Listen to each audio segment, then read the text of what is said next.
Okay, YouTube, here you go. The experiment with the heating system of this house continues. As you can see, today is uh, January 8th. Tomorrow the temperature, January 9, would be -4.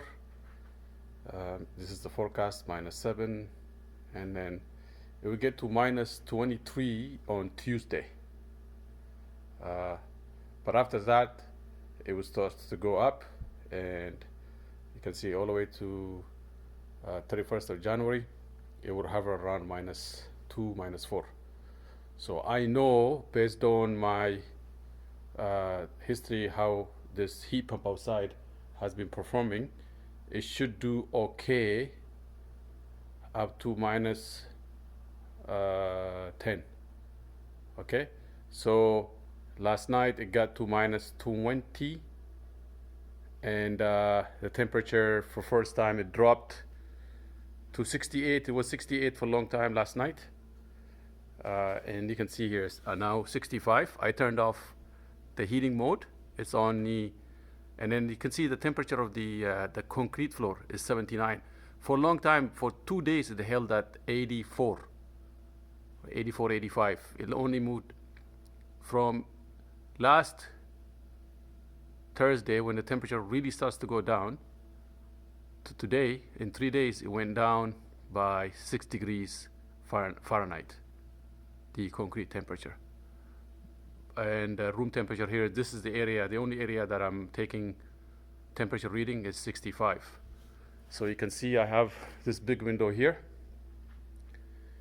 and so it's a little cooler over there, but nice temperature where I am right here, about maybe 5 feet, no, sorry, should be about 10 feet maybe.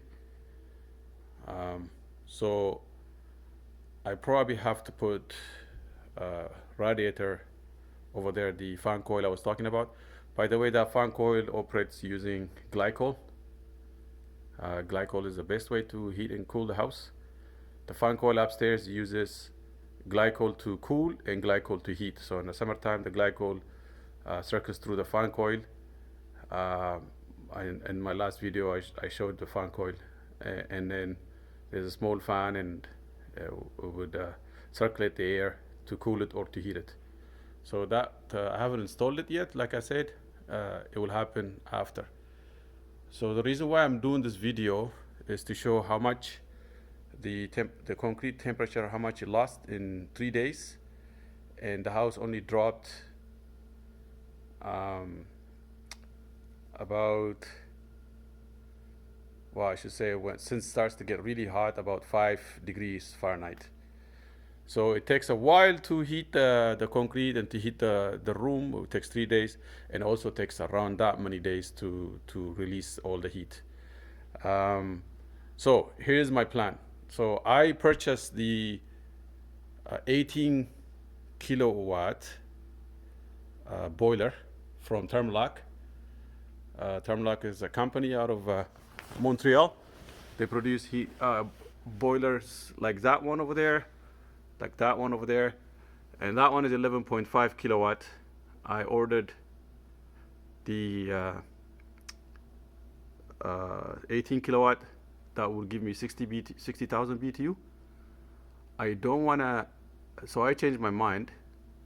When that arrives, I'm just gonna keep it and then return it, and I'm just gonna fix that 11 kilowatt, which has one module, a broken module, replace a module, and I will fix it. And that 11 kilowatt,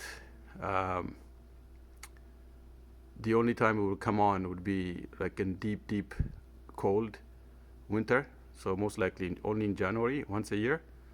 The rest of the time, the heat pump should take care of everything outside. The heat pump that's outside should take care of everything. And then eventually a solar collector, not solar panels, solar collector, which works with glycol, right?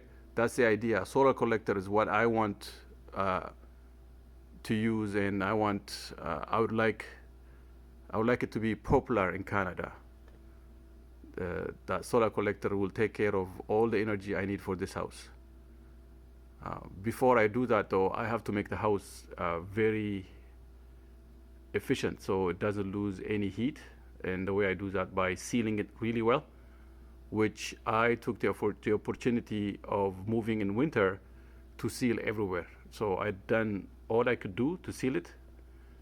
Some few places left. I know what those places are, and I'll do it. And then once I seal it, then by this summer, hopefully, I'll finish up the interior for wiring, all the electrical, kitchen, drywall, and then outside, making it, finishing the outside on the ICF. And then, so by the way, the ICF here, the only thing that goes on top of it is just the drywall. Just right there, just stick the drywall. You can see there is a plastic tie every 8-inch, so I can screw the drywall right to the plastic tie, so it's not a problem. The other thing is I looked up on internet that even before I will install a solar collector, which uses glycol and then uses the sun energy to convert the heat from the sun into the glycol and to heat the house in the winter time. That one is very efficient. One small panel produces 2.5 kilowatts of energy compared to a solar panel, PV solar panel. It's very, very much efficient, maybe 7 to 10 times more efficient because of the size, if we do size comparison.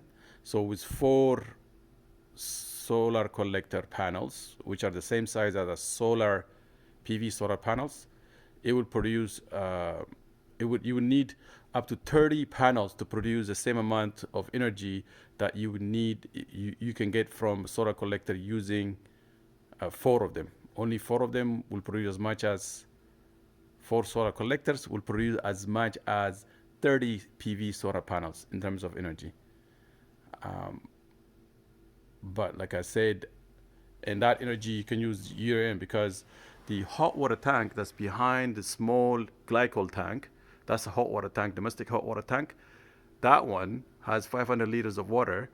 A solar collector will heat it throughout the year, and it would take calculated about 2.5 kilowatts. So one solar collector would take care of that.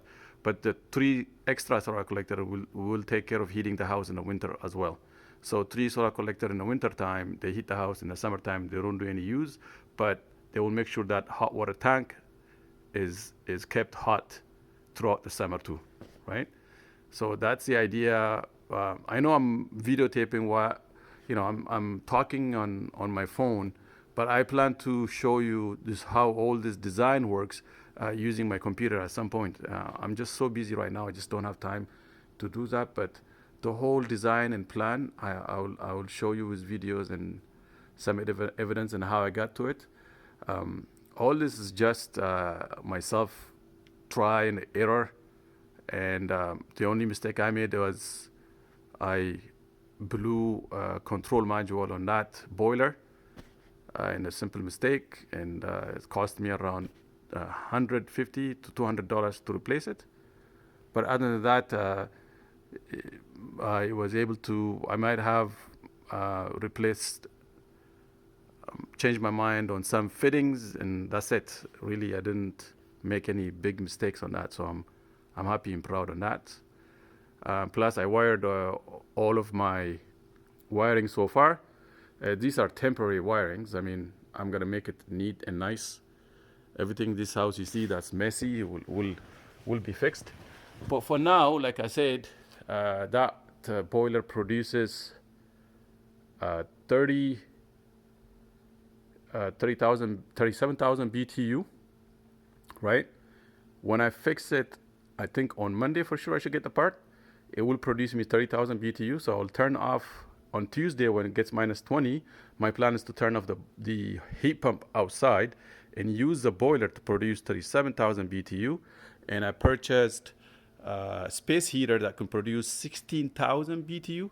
A simple 20 amp space heater that takes 4,800 watts of energy and produces 16,000 BTU, 16,500 BTU. I purchased it the south side. It's in my car. I probably have to go and get it.